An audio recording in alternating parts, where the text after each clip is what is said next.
Start.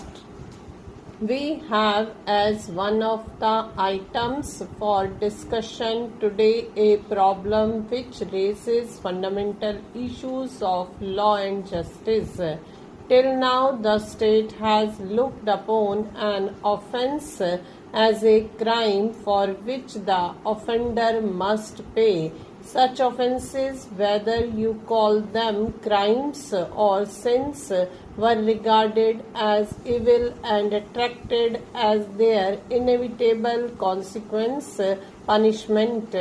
Punishment was therefore regarded as a consequence of crime and justified in itself. The classic exposition of this view is in the principle an eye for an eye, a tooth for a tooth.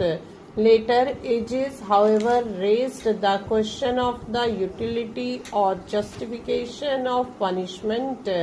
Critics arose who asked how a murdered person benefited by the slaughter of his murderer. In fact, the only result was the loss of life of two individuals instead of one. Punishment was therefore sought to be justified on grounds of its deterrent character, but even this did not satisfy critics who pointed out that, as a matter of fact, punishment did not deter. A new school of thought arose which approached the problem of punishment from the point of view of reform of the offender. Instead of a retributive theory of punishment, we thus find the emergence of an educative and reformatory theory of punishment. This dispute between the different theories of punishment has not yet been settled, but on one point there is almost unanimous agreement among both theorists and practical men of affairs. All agree that in the case of juveniles, there must be a change of outlook with regard to punishment. For one thing, young persons without maturity of judgment cannot be held fully responsible for their actions. For another, experience has shown that confinement of such juveniles in jails confirms them into criminals. In fact, children who may have committed some crime through want of knowledge or on the impulse of the moment become habitual crime criminals if they are once sent to jail. Recognition of this fact has led many countries to provide separate establishments for juveniles.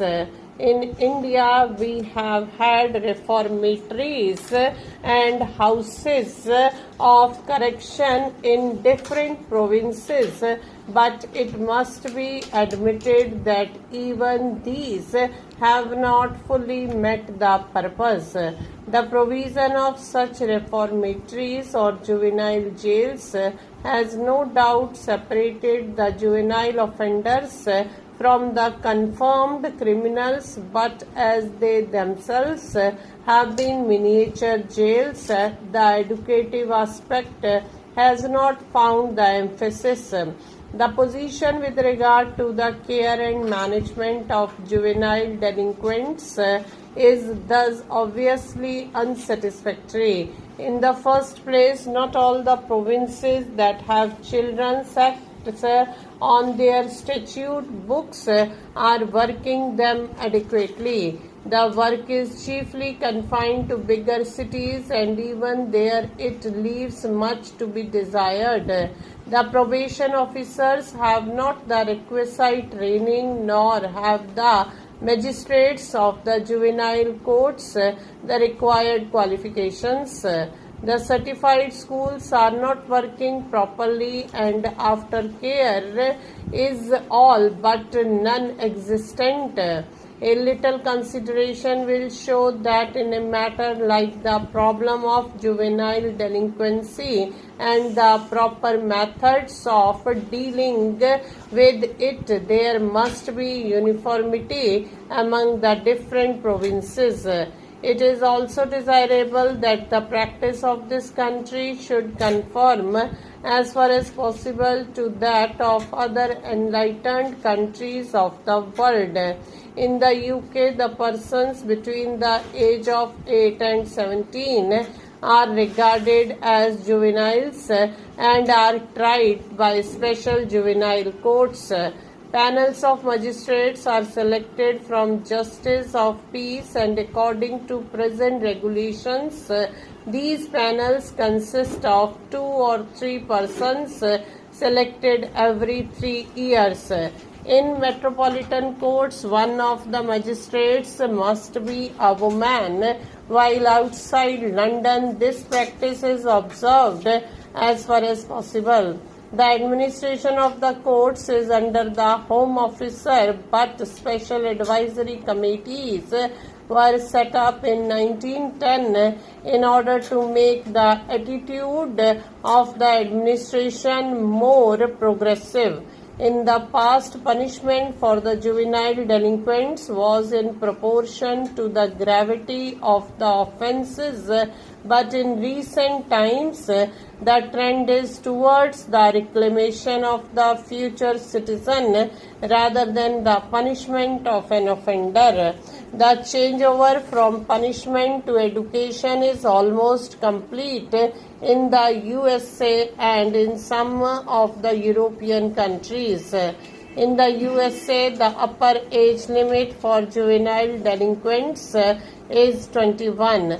Up to the age of 18, the offender is under the exclusive jurisdiction of the juvenile courts, but from 18 to 21, these courts exercise a concurrent jurisdiction with the ordinary courts. The trend of legislation is to make the juvenile courts independent of the ordinary system of criminal justice. In addition to the special magistrates, the USA provides for referees to assist in the hearing and disposition of the cases.